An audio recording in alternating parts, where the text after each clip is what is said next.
మన దుబ్బాకోళ్ళు ఇంకా మంచోళ్ళు కాబట్టి రానిస్తున్నారు అని. దుబ్బాకకి హరీష్ అనేటోడు రాకుండా చేయాలి. మనం ఏడికొచ్చాడో చాటలు చీపీర్లు పట్టుకోవాలి.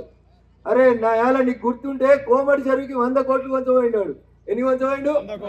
మరి మన రామసముద్రానికి 10 కోట్లు ఇవ్వలే. నడుస్తేటట్టు ఉందా రామసముద్రం? వాడికి సిద్దిపేటనేమో పడగలు కావాలి కోమటి చెరువుకి. దుబ్బాకకు మాత్రం అసలు ఏమి రాకుండా చేసింది ఎవడంటే హరీష్. ఓ మెడికల్ కాలేజ్ రానియలే, ఓ ఇంజనీరింగ్ కాలేజ్ రానియలే, ఓ పాలిటెక్నిక్ కాలేజ్ రానియలే. దుబ్బాకకి ఎవడన్నా అన్యాయం చేసిందంటే మొట్టమొదటి మనకు శత్రువు ఎవడంటే హరీష్ రావే. అందుకని మళ్ళా గిటవాడు పొరపాటున మీ ఊరికి వచ్చి సన్నాయి నొక్కులు వస్తాడు. మా మామ మంచిగా చేసిండు, 2000 పింఛన్ ఇచ్చిండు. అడగాలి మీరు. వారి 200 పింఛన్ ఉన్నప్పుడు కోటర్ ధర 20 రూపాయలు ఉండే. ఎంత ఉండే? అప్పుడు ఎవరన్నా ఊర్లో కోటర్ అమ్మాలంటే ఏడ పోలీసు వాళ్ళు వస్తారో ఏడ ఎక్సైజ్ వాళ్ళు వస్తారో అని దొంగతనంగా ఒక కోటర్ దొరకాలంటే కష్టమవుతుండే. ఇప్పుడు పోయా కిరాణా దుకాణం పోయి అడుగురి, కోల్గేట్ పేస్ట్ ఉందా అంటే పేస్ట్ లేదంటాడు.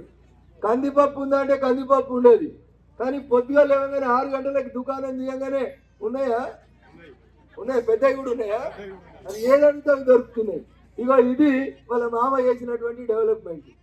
200ని 2000 చేసిన అంటాడు. ఆ 2000 కోసం ముసలాయన మస్తు మందిని కొట్లాడి ముసలోళ్ళు ఇంట్లో ఆడవాళ్ళని కొట్టి మన్మరాలతో ఇంత రైకనో డ్రెస్ పెడదాని దసరా పండుగ దాచిపెట్టుకుంటే పొద్దుగానే అందరు తాగితే ఈ ముసలాయన పానం కూడా ఆడికే కొట్టుకుంటుండే. ఇప్పుడు ప్రతి కిరాణా దుకాణంలో పోలీసులో నిల్చొని అమ్ముర్రి ఆదాయం వస్తలేదు సర్కారుకైనా మీకు.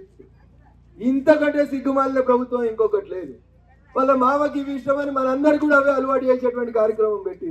అందుకని ఒకసారి అసొంటి వాళ్ళని మళ్ళీ ఊర్లోకి రానియకుర్రి. చూస్తే ఎర్రగా బుర్రగా మంచిగా నవ్వుకుంటూ ఉంటాడు. కానీ మంది కొంపలు కూర్చాలంటే వాడిని మించినోడు ఇంకొకటి ఉంటాడు. దుబ్బాక రామలింగారెడ్డి ఉన్నప్పటి నుంచి ఇప్పటిదాకా ఇంత వెనుకబడ్డదంటే దానికి ఒక్కడి కారణం హరీష్ రావు కారు గుర్తు తప్ప ఇంకొకటి కాదు. సిద్దిపేటలో ఎన్ని డివైడర్లు పెట్టుకున్నాడు. సిద్దిపేటలో రింగ్ రోడ్ ఉంటుంది, 2వ రింగ్ రోడ్ వస్తుంది. సిద్దిపేటకు అండర్ గ్రౌండ్ డ్రైనేజ్ ఉంటుంది, దుబ్బాకకు అండర్ గ్రౌండ్ డ్రైనేజ్ ఉందా? ఈ ప్రభాకర్ రెడ్డి సిద్దిపేటలో మీటింగ్ పెట్టి హరీష్ అన్న మాకు ఒక పబ్బు తీసుకురా అని అడుగుతాడు. పబ్బు అంటే ఆడపిల్లలు కూడా పోయి తాగాలనేది ప్రభాకర్ రెడ్డి కోరిక. ఇక పైసలు ఎక్కువైనటువంటి కావురం మాటలు తప్పితే ఇంకేందనేది ఒకసారి ఆలోచించు. ఏడ లేకుండా వాడు ఉంటే పాతోడు కలెక్టర్ వెంకటరామరెడ్డి అనే దొంగ తర్వాత రాజకీయాలకు వచ్చిండు.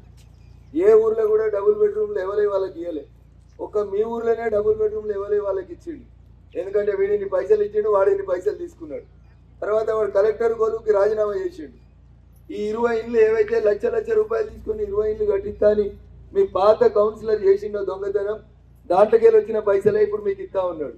ఎమ్మెల్యే సాబ్ గెలిచి దాదాపు 27 నెలలు అవుతుంది. 27 నెలల కోలే ఎవరన్నా దుబ్బాకోలు పోతే మీ ఎమ్మెల్యే సాబ్ ఏం చెప్పిండంటే పుణ్యానికి వేసిర్రా నాకు ఓటు, పైసలు తీసుకొని ఓటేసిర్రు అన్నాడు. ఎందుకు రావాలి, ఏం పని చేయాలి మీకు అని అడిగిండు. పట్నంలో ఏడ భూమి కబ్జా అయిందన్నా కానీ మీ ఎమ్మెల్యే సాబ్ పేరు అవుతుంది పేపర్లో తప్ప ఇంకొకరిది రాదు. ఆయనకు పైసలు తప్ప దుబ్బాక ప్రజలు అవసరం లేదు. ఆయనకి ఏదో పనికి మాలినోడు సిద్దిపేటలో ఉంటాడు ఎమ్మెల్యే, 6 అడుగులు పెరిగిండు కాడి దిమాగ్ తక్కువ పైసలు ఎక్కువ అని కూడా. దుబ్బాకకు పట్టిన దరిద్రం ఏమైనా ఉంది, దుబ్బాక ఏమైనా వెనుకబడ్డదంటే దానికి మొట్టమొదటి కారణం ఎవడంటే ఆడ సిద్దిపేట ఎమ్మెల్యే హరీష్ రావు అనేటోడు. గదే దొంగలు 20 మందిని వేసుకొని తిరిగింది తప్ప ఊరు కోసం ఒక్కరోజు ఆలోచించలేదు. అసలైన తొలి వెలుగు. ఫాలో వాట్సాప్ @తొలి వెలుగు official.